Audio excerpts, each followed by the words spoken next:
બધાય શાકમાં વળી જાય તેવા બટેકામાંથી કેટલીય રેસીપી બનતી હોય છે.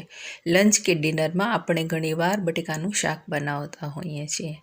Hello friends, welcome to my home kitchen.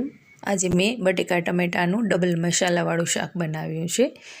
બટેકા ટમેટાનું આ શાક બહુ જ ટેસ્ટી અને ચટપટું બનતું હોય છે અને ઘરમાં બધાને પસંદ પડે તેવું હોય છે.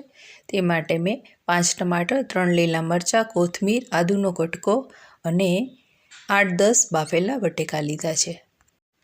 આ શાક બનાવવા માટે મેં 10 બટેકા બાફી લીધા છે અને ટમાટર, મરચાં અને કોથમીરને પાણીથી સારી રીતે ધોઈ લીધા છે. આ શાકમાં મેં કોથમીર થોડી વધારે પ્રમાણમાં લીધી છે કેમ કે આમાં કોથમીરનો ટેસ્ટ બહુ જ સારો લાગે છે. હવે શાકનો મસાલો તૈયાર કરવા માટે સૌથી પહેલાં ટમાટર સમારી લઈએ. તે માટે મેં ટમાટરના મોટા મોટા પીસીસ કરી લીધા છે. ટમાટર સમારાઈ ગયા બાદ મેં મરચાં અને ધાણાને પણ બારીક સમારી લીધા છે અને આદુને મેં છોલી લીધું છે. તો આ રીતે મસાલો મેં તૈયાર કરીને મૂકી દીધો છે. હવે બાફેલા બટેકાને છોલી લઈએ અને ત્યારબાદ તેના પણ મોટા મોટા પીસીસ કરી લઈએ. આમાં કટકા મોટા જ રાખવાના છે, બારીક નથી કરવાના. તો હવે બધા બટેકા છોલાઈ ગયા છે. તેમાંથી આ રીતે એક બટેકામાંથી 8 પીસીસ થાય એ રીતે મેં કટકા કરી લીધા છે. હવે પેન ગરમ મૂકી તેનામાં 2 ચમચા તેલ અને 4-5 મરી, કટકો તજ અને 2 લવિંગ, ત્યારબાદ 5 ચમચી રાઈ, 5 ચમચી જીરું અને 5 ચમચી હિંગ ઉમેરી તેનામાં મીઠા લીમડાના પાન અને ત્યારબાદ છીણેલું આદું તેમાં ઉમેરવાનું છે. ગેસની ફ્લેમ મેં લો રાખેલી છે.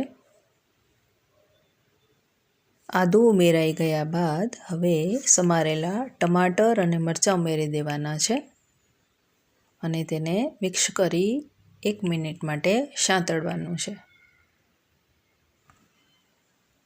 ત્યારબાદ તેનામાં 5 ચમચી હળદર, 1 ચમચી લાલ મરચું, 1 નાની ચમચી ધાણા જીરું પાવડર અને અડધી ચમચી મીઠું ઉમેરી મિક્સ કરવું. તો આ રીતે મિક્સ કર્યા બાદ હવે ડબલ મસાલા કરવા મેં બાફેલા બટેકામાં 5 ચમચી હળદર, 5 ચમચી મરચું, 5 ચમચી ધાણા જીરું અને 5 ચમચી મીઠું ઉમેરી અને તેને મિક્સ કરી દીધા છે. તો આ રીતે ઉપર નીચે કરી અને બાફેલા બટેકામાં મસાલા મિક્સ કરી દીધા છે. હવે ટમાટરને ફરી ચેક કરી લઈએ. ટમાટર પૂરેપૂરા સોફ્ટ થઈ જવા જોઈએ. ત્યારબાદ તેનામાં 2 ચમચી ખાંડ ઉમેરવાની છે. ટમાટર મેં થોડા વધુ લીધા છે માટે મેં 2 ચમચી ઉમેરી છે, જેથી કરીને શાક બહુ ખાટું ન બને. ખાંડ ઉમેર્યા બાદ ફરી તેને મિક્સ કરી અને 1 મિનિટ ચડવા દઈ ત્યારબાદ તેનામાં અડધો ગ્લાસ પાણી એડ કરવાનું છે અને તેને મિક્સ કરી 1-2 મિનિટ માટે ઉકળવા દેવાનું છે. ત્યારબાદ મસાલાવાળા બટેકા તેનામાં એડ કરી દેવાના છે અને સારી રીતે મિક્સ કરી દેવાના છે. તો આ રીતે મિક્સ કર્યા બાદ 2-3 મિનિટ માટે તેને ધીમી આંચ પર ચડવા દેવાનું છે, જેથી કરીને મસાલા સારી રીતે મિક્સ થઈ જાય. હવે તેનામાં સમારેલી કોથમીર ઉમેરવાની છે અને તેને હલાવીને મિક્સ કરી દેવાનું છે. આ શાક હવે રેડી છે.